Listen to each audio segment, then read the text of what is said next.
Hello and welcome to the next session in our course on using information theory to analyze complex systems. In this session, statistical significance and undersampling, we are going to consider a statement that I've made several times now throughout our course. A few times we've looked at the results of some measures of information, commonly held information between two variables, and I've made passing comments that the information measure seems consistent with zero. But I haven't really told you specifically what I meant by that. In this session, we're going to look precisely at what that means. We're going to measure the statistical significance of calculations of mutual information and also consider undersampling through the same lens. Our outcomes for this session then are firstly to understand the estimation of information as a statistic, something that we've started looking at in earlier sessions when we talked about the different kinds of estimators and JIDT. We're going to look at how to then test for statistical significance of that statistic. We'll understand where and how such tests can be performed analytically versus empirically, and I'll show you how to apply statistical significance testing of our measures of information, both the mutual information and conditional mutual information, and other measures using those under the hood inside the JIDT toolkit. Our primary reference for this session is Appendix A5 in the toolkit paper.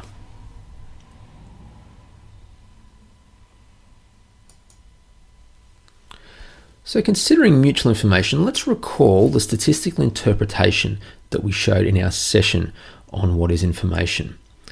We showed that a mutual information between two variables x and y being equal to 0 is an equivalent statement to saying that x is statistically independent of y, or vice versa. Okay? This statistical interpretation is very important for our purposes here.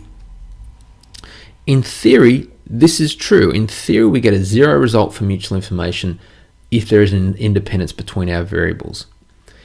Empirically, however, or in practice, this is not necessarily the case. We can have an independent pair of variables, x and y, and yet measure a non-zero value of mutual information between them.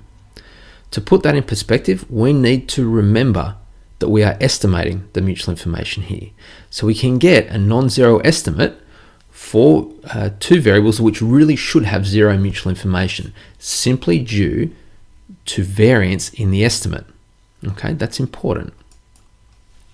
So we have two very important questions to address here. Is a given estimate statistically different to or consistent with getting a zero value for the mutual information between those two variables? When should we conclude that we have a significant relationship versus no significant relationship?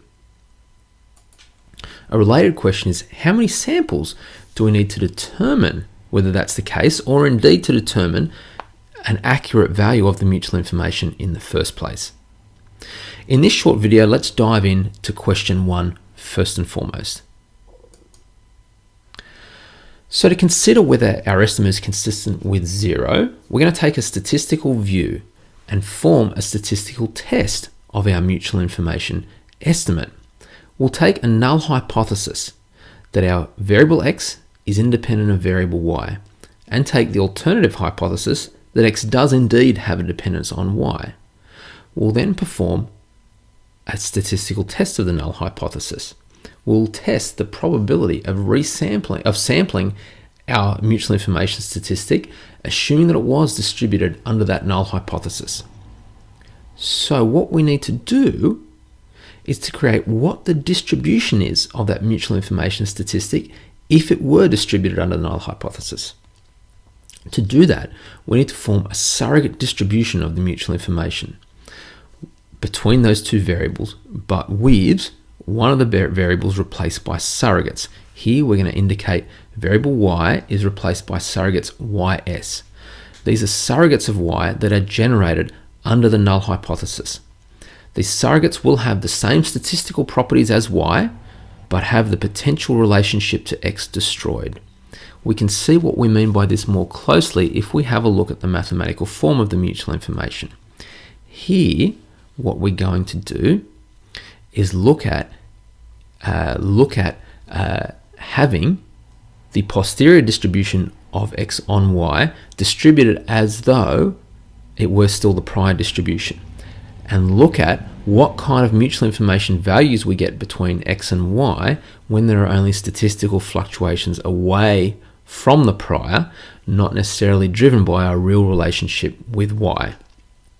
Okay, so we're retaining the marginal distributions of both x and y, but destroying the joint distribution between them, and looking at what kinds of statistical fluctuations do we get, generating what the variance is away from zero, given the limited number of samples that we have. What we can do then, once we've generated that distribution of surrogate distribution of mutual information values, we can measure a p-value of our actual statistic, here against the surrogate distribution. What is the probability of getting a surrogate that is equal to or larger than our statistic? And we can then compare that using a one-tailed test against some threshold alpha.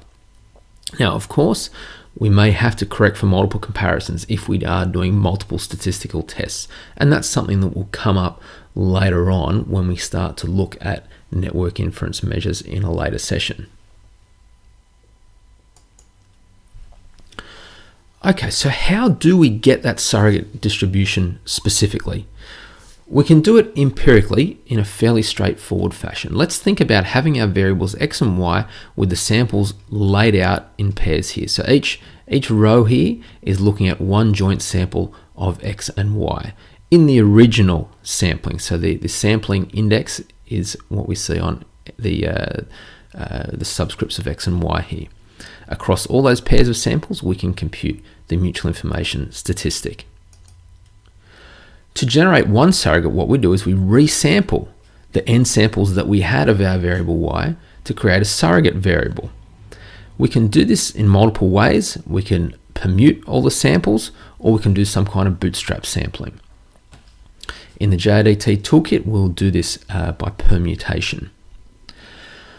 So once we've done this, what we have is we've maintained our marginal distributions of both x and y, but there's no per sample relationship. The joint distribution of them is destroyed.